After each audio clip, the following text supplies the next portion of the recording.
इस लिस्ट को देखिए, 2020 से लेकर 2025 तक की ये वो फिल्में हैं जो हमारे इंडियन सिनेमा में सबसे ज्यादा हिट रही हो।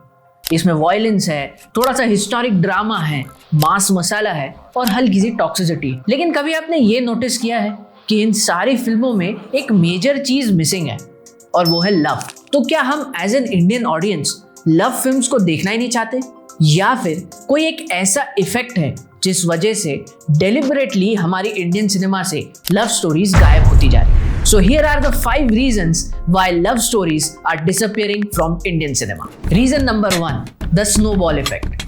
Snowball effect क्या होता है, इसे बहुत इजीली समझते हैं। बेसिकली जैसे एक स्नोबॉल छोटे से शुरुआत होती है और रोल करते करते अपने आसपास के स्नो को गैदर करके एक बहुत बड़ी बॉल हो जाती है, उसी तरह कोई एक जॉनर की फिल्म जब हिट होती है तो बाकी फिल्म राइटर्स को वो अट्रैक्ट करती है और रोल होते होते वो जॉनर एक बहुत बड़ी बॉल में कन्वर्ट हो जाता है। यही हमारे इंडियन सिनेमा के साथ हुआ। एक हाई स्टेक मास मसाला फिल्म हिट हुई और सारे प्रोड्यूसर, सारे राइटर्स उस एक जॉनर पे कैश इन करने के लिए आगे बढ़ गए। इस वजह से कहीं ना कहीं बाकी जॉनर्स जैसे love, family moments, family emotions, ये सारे कहीं ना कहीं पीछे छोड़ गए। ऐसा नहीं है कि राइटर्स ने इन फिल्मों को लिखा नहीं। पंचायत जैसी वेब सीरीज या कोटा फैक्ट्री जैसी वेब सीरीज एक एग्जाम्पल है कि आज भी हम ड्रामा, लव और थोड़ा सा ग्राउंडेड सिनेमा देखने में इंटरेस्टेड है। और सबसे अच्छा एग्जाम्पल होमबाउंड में कहीं से भी कोई भी मास मसाला नहीं है, कोई भी हाई स्टेक्स नहीं है, कोई भी एक्शन सीन नहीं है, तो भी इंडियन सिनेमा में उस फिल्म को सराहा गया और ऑस्कर की लिस्ट में भी भेजा गया। लेकिन ये स्नोबॉल इफेक्ट कहीं ना कहीं हमारे मेजर मेन स्ट्रीम मीडिया में एक इफेक्ट डाल रहा है, जिस वजह से हमने मास मसाला, एक्शन सिनेमा को बहुत नॉर्मलाइज कर दिया है और लव स्टोरीज को कहीं ना कहीं पीछे छोड़ दिया है। इसी से कनेक्टेड है reason number 2, the risk of making a love story. ये हमारे इंडियन सिनेमा की एक बहुत बड़ी प्रॉब्लम है। आज प्रोड्यूसर्स और मेकर्स को ये लगता है कि लव स्टोरी बनाना एक रिस्की पैटर्न है। OTT प्लेटफॉर्म पर भी लव स्टोरी अगर रिलीज की तो वो इतनी हिट नहीं हो पाएगी, जो कि एक मिथ है। हम लव स्टोरीज को भूल नहीं गए हैं, बल्कि हम उसे अवॉइड कर रहे हैं और उसका एक क्लियर रीजन है बैड राइटिंग। कई ऐसी लव स्टोरीज हमने देखी है, जैसे फॉर एग्जांपल परम सुंदरी या तेरे इश्क में, जो हिट तो हुई है लेकिन उसकी बैड राइटिंग की वजह से एक सेक्ट ऑफ सोसाइटी बन गया है जो उसे क्रिंज करार देता है। इसका एक सबसे बढ़िया एग्जांपल है सैयारा। वो लव स्टोरी होते हुए भी उसे ऑडियंस ने इस तरीके से रिजेक्ट कर दिया कि अगर कोई पब्लिकली सैयारा का नाम ले ले तो उसे एक अलग सेक्ट ऑफ सोसाइटी में करार दिया जाता था। ये प्रॉब्लम है बैड राइटिंग की। ऑडियंस लव स्टोरी को रिजेक्ट नहीं कर रही है, बट वो डर रही है बैड राइटिंग से। तो क्या यहाँ पर राइटर्स की फॉल्ट है? बिल्कुल नहीं। राइटर्स कभी फॉल्ट पे नहीं हो सकते, क्योंकि हर एक की इमोशन को परसीव करने का तरीका अलग है, हर एक का शब्द को परसीव करने का तरीका अलग है। इसीलिए हर इमोशन नए तरीके से एक राइटर सामने लाता है। प्रॉब्लम राइटर्स की नहीं है, प्रॉब्लम रिस्क की है। आज राइटर्स को उतना टाइम या उतना रिस्क दिया नहीं जा रहा है ताकि वो एक अच्छी, ग्राउंडेड और एक इमोशन क्रिएट करने वाली लव स्टोरी लिख सके। यही है reason number 3, love is the most relatable emotion yet we are forgetting it. अगर हम हमारे इतिहास को देखें तो we Indians are loving people. हमें सोसाइटी में रहना, लोगों से बात करना ये पसंद है।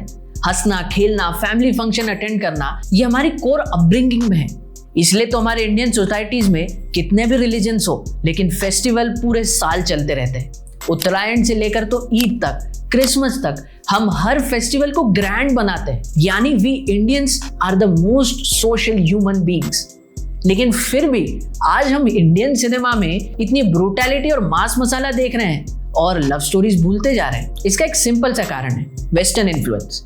हम इंडियंस शुरुआत से ही वेस्ट से बहुत ज्यादा इन्फ्लुएंस रहे हैं, इसलिए जब वहां एक्शन सिनेमा बनने लगा, हमने भी हमारे यहाँ एक्शन सिनेमा बनाया। वैसे ही जब वेस्ट ने थोड़ी सी ब्रूटैलिटी बढ़ाकर मास मसाला को अपने सिनेमा में लाना चालू किया, तो हमारे फिल्म मेकर्स के कान खड़े हो गए और वो भी अपने सिनेमा में ये सारी चीजें इंटीग्रेट करने लग गए। और इसमें एक बहुत मेजर इफेक्ट डाला हमारे साउथ सिनेमा ने। साउथ सिनेमा शुरुआत से ही एक अलग टोन और मास मसाला पे चलता आ रहा है, लेकिन फिर भी उनकी स्टोरीज उनके लोकल एरिया पे ग्राउंडेड रहती थी। लेकिन हमने वहां से मास मसाला ले लिया और हमारे लोकल ग्राउंड रियलिटी को हम भूल गए। Indians are still family people. Indians still accept love as a purest emotion. लेकिन फिर भी आज प्रोड्यूसर्स, मेकर्स, राइटर को एक रिस्क लगता है एक अच्छी लव स्टोरी लिखना। तो इसका सोल्यूशन क्या है? That is reason number 4, forget nostalgia and live in present. Audience और फिल्म मेकर्स इन दोनों का ही रिलेशन एक ट्रस्ट पे चलता है, जो पहले के समय में देखा जाता था। फॉर एग्जाम्पल, अगर R.D. बर्मन किसी फिल्म से एसोसिएट हो जाते थे तो ऑडियंस एक ट्रस्ट वैल्यू बिल्ड कर लेती थी कि इस फिल्म का म्यूजिक तो अच्छा होना ही है। सेम विद सलीम जावेद, अगर सलीम जावेद कोई फिल्म लिख रहे हैं तो ऑडियंस में एक ट्रस्ट था कि ये फिल्म अच्छी होनी है, और वही ट्रस्ट उन्हें थिएटर्स तक खींच के लाता था। आज शायद ये ट्रस्ट कहीं ना कहीं मिसिंग है। इस ट्रस्ट को फिर से बिल्ड करने के लिए we as an audience and as an film makers एक दूसरे पे ट्रस्ट करना जरूरी है। इसका सिंपल सा सोल्यूशन है, write love stories, make them and release it to the audience. But हाँ, ये लव स्टोरीज प्योरेस्ट फॉर्म में होनी चाहिए। इस लव स्टोरी में कहीं भी साइंस फिक्शन या टॉक्सिसिटी या मर्डर्स नहीं होना चाहिए। Right a good love story, make it with your purest emotion and release it to the audience, and I am sure कि we Indians will never forget a love story because love is eternal। तो future कैसा दिखता है? That is point number 5। Point number 5 समझने से पहले आपसे एक रिक्वेस्ट है, अगर आपको ये वीडियो अच्छा लगा हो तो ये चैनल को सब्सक्राइब कर लीजिए, ये वीडियो को लाइक कीजिए और कमेंट कीजिए आपकी फेवरेट लव स्टोरी कौन सी है। तो अब आते हैं पॉइंट नंबर 5 पर, एंड दैट इज फ्यूचर। तो सारे पॉइंट्स, एनालिटिक्स और 5 इयर्स की फिल्म को एनालाइज करने के बाद यही समझ आता है कि love stories will make a comeback. इसका एक अच्छा एग्जांपल है ला ला लैंड। हमने as Indian film makers and audience La La Land को एक्सेप्ट किया, उसे इतने सारे अवार्ड्स मिले, लेकिन वो इंडिया में हिट रही।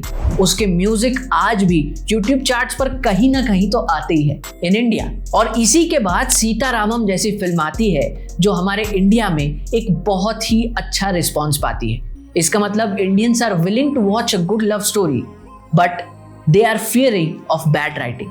तो फ्यूचर साफ है, अगर राइटर्स कन्विक्शन के साथ अच्छी लव स्टोरी लिखेंगे, प्रोड्यूसर्स ट्रस्ट करके स्टोरी को बनाकर और डिस्ट्रीब्यूटर्स को देंगे, तो ऑडियंस एक अच्छी लव स्टोरी देखने जरूर आएगी। तो ये थे 5 reasons why India needs a love story. मिलते हैं अगली वीडियो में, तब तक के लिए गुड बाय।